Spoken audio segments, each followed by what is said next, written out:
E hoje a gente conversa com Alexandre Assis. Ele é advogado tributarista e nós vamos falar sobre essas questões tributárias, aliás, tributarista não, previdenciária.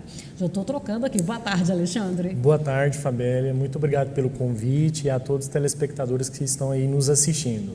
Então, para a gente tratar um pouco dessa questão previdenciária voltada para o agro, voltada para o produtor rural. Porque a gente sabia assim, produtor rural, ele mesmo sem ter contribuído, ele aposentava. E nós temos uma geração que acredita nisso. Isso aconteceu num dado momento, isso ainda acontece? Como é que é essa questão?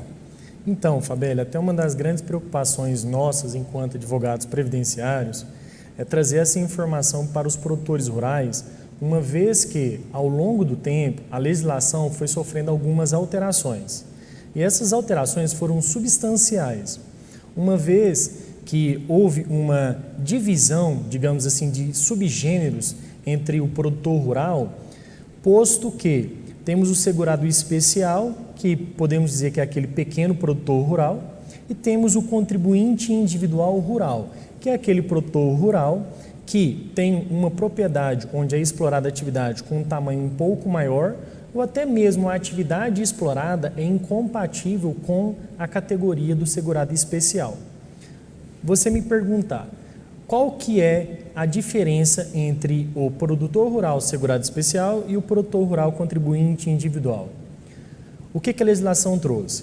Esse produtor rural, que é o segurado especial, ele desempenha a atividade, ele explora a atividade agropecuária em uma propriedade cujo tamanho não excede 4 módulos fiscais. E o módulo fiscal ele é definido em cada município. Por exemplo, no município de Jataí nós temos que um módulo fiscal equivale a 40 hectares. Mas não é só o tamanho da propriedade. Esse produtor rural segurado especial, por mais que ele não contribua para o INSS diretamente, ele contribui uma alíquota de 1,3% sobre a comercialização dos produtos que são produzidos nessa propriedade. Esse 1,3% é aquele relacionado ao Fundo Rural? Sim, é relacionado à contribuição prevista na Lei 8.212, que é uma contrapartida do empregador rural e do segurado especial. Então, vamos lá. O segurado especial é que é esse dos 4 módulos fiscais. Correto. 4 módulos fiscais vale para qualquer ponto do Brasil. A lei é essa. Correto. Agora, eu saber o tamanho que são 4 módulos fiscais vai depender em cada região. Vai depender em cada município. Isso nós estamos correto. falando quando convertido para hectares. Correto, convertido para hectares. Em módulos fiscais, o número é esse, absoluto. É esse. Isso. Não muda. Não muda. Uma outra grande diferença é que esse produtor rural, esse pequeno produtor rural que é qualificado como segurado especial, ele não pode ter empregados na propriedade, exceto se 120 dias ano. Então eu posso ter um empregado por 120 dias na minha propriedade, independente do período, ou eu posso ter também 120 empregados por um dia na minha propriedade, mas nunca pode ultrapassar essa fração de 120 dias empregado. Então vamos imaginar assim que seja esse produtor e que na colheita ele contrata 1 ou 2 ajudantes, ficou ali 30 dias, 45 dias, encerrou o contrato, depois vem um outro momento, às vezes do plantio, ele contrata de novo, e se ele somar isso aí, os dias vezes o número de empregados não ultrapasse 120. Correto. Dentro de 365 dias. Isso, dentro do ano civil. É o ano civil. É o ano então civil. É aquele ano, isso, não o ano é corrente. agrícola, é ano corrente mesmo, é o ano em exercício. Isso. E o produtor rural contribuinte individual é aquele que desempenha a atividade em propriedade que excede o quadro dos módulos fiscais, ou, mesmo que seja inferior, ele possui empregado de forma permanente na propriedade e, além disso, ao invés de ele contribuir em cima da produção, ele vai efetuar uma contribuição para o INSS, aí pode variar do mínimo até o teto máximo, mês a mês. Muitas pessoas conhecem aquele carnê-leão. Pode ser por meio do carnê que você preenche manualmente, ou pode ser também por meio de um boleto que você retira na agência do INSS ou no próprio site que o INSS disponibiliza. E o que acontece? Independente das duas subcategorias, Tanto o produtor rural segurado especial e o produtor rural contribuinte individual, desde que ele preencham esses requisitos, ele pode ter direito a benefícios junto ao INSS. E benefícios que sejam programáveis ou que sejam eventuais. O que seria um benefício programável?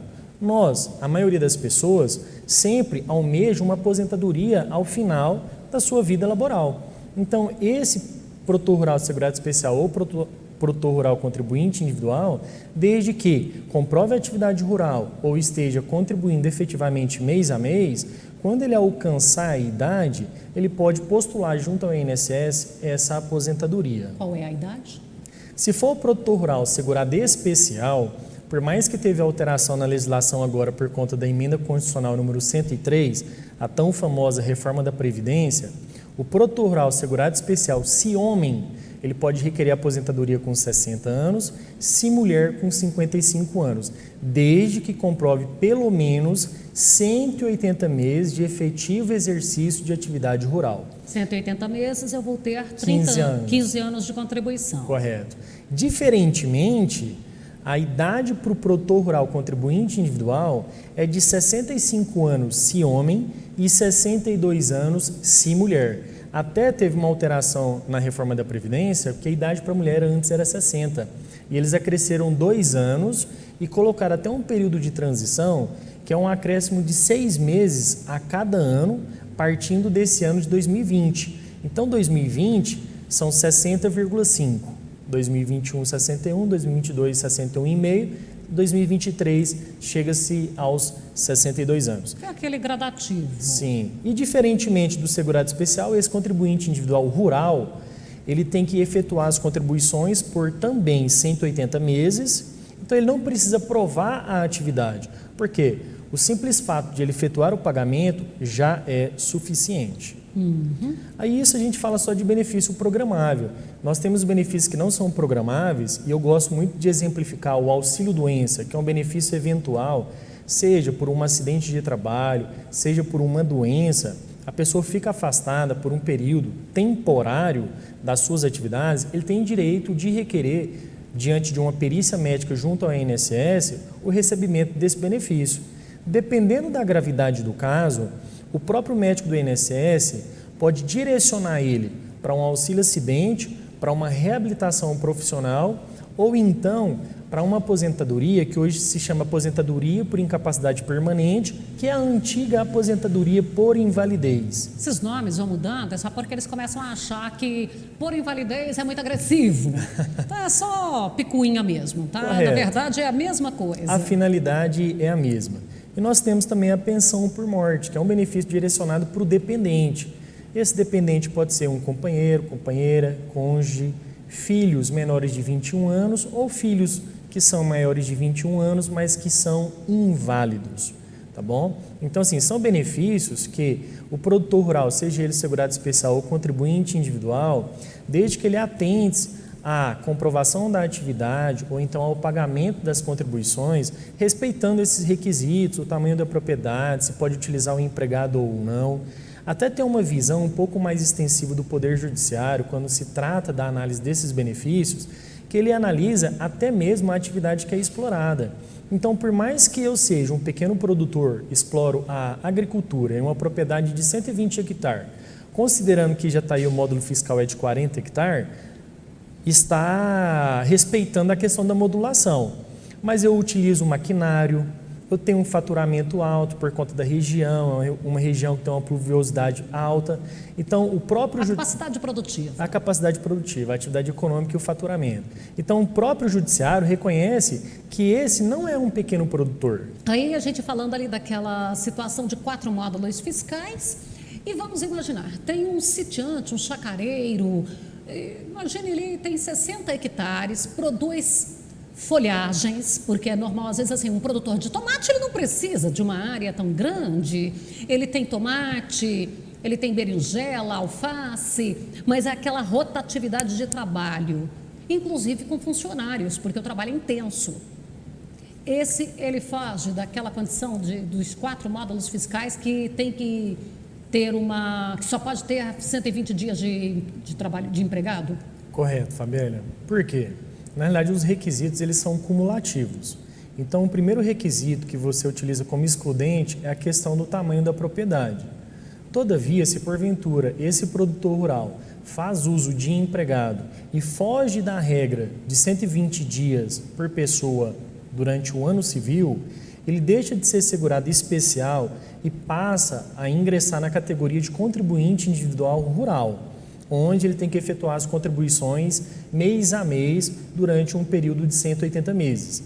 Cumpre destacar que essa contribuição ela pode ser entre o mínimo do INSS, que hoje o salário mínimo está em R$ 1.045, ele estaria pagando algo aproximado aí de R$ 115.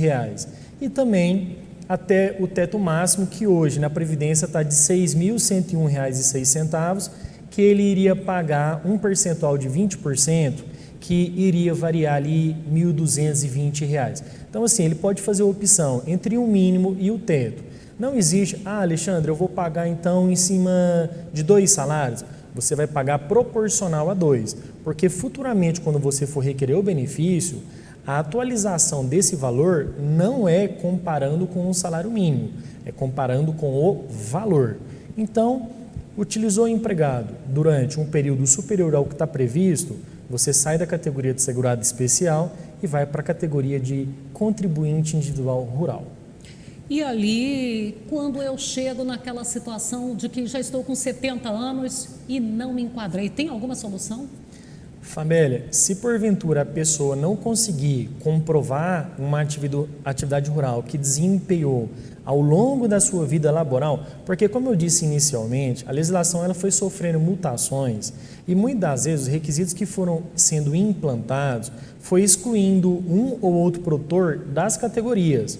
Mas, se porventura ele tiver períodos pretéritos que encaixam na legislação, e isso acontece demais, porque até 22 de junho de 2008, a legislação não cobrava o tamanho da propriedade. Então, você podia ter um tamanho de propriedade um pouco maior, que você podia ser considerado como segurado especial, se porventura você cumpria também outros requisitos. Então, o que eu recomendo?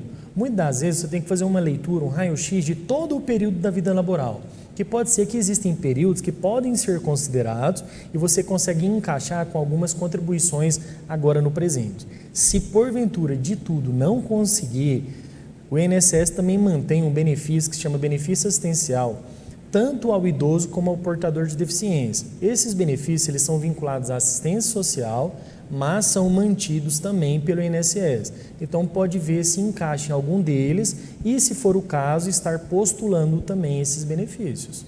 Bom, isso aí então já é alguma coisa para se discutir. Porque nós temos esse caso, porque houve uma época, e aquele que é o empregado, porque houve uma época, acho que não vai dar tempo para a gente falar, que o campo não registrava, era normal, não tinha essa cobrança, não é que era proibido, é que era normal, todo mundo trabalhava ali, era o agregado que ele tinha, ele era meeiro. Um meeiro, um comodatário, às vezes. Tem que fazer um raio-x da vida dele e verificar se ele possui documentos que conseguem comprovar, ou pelo menos indícios de prova material, para que seja apresentado e às vezes ser corroborado com testemunha junto ao judiciário. Porque muitas das vezes a pessoa pode ter um ou outro documento que consta, como por exemplo, a certidão de casamento consta a profissão lavrador, ou então uma ficha em um hospital, compra às vezes de alguma coisa que consta o endereço da propriedade rural. Então assim, tem indícios de prova material que podem ser utilizados juntamente com testemunhas e o judiciário estar reconhecendo.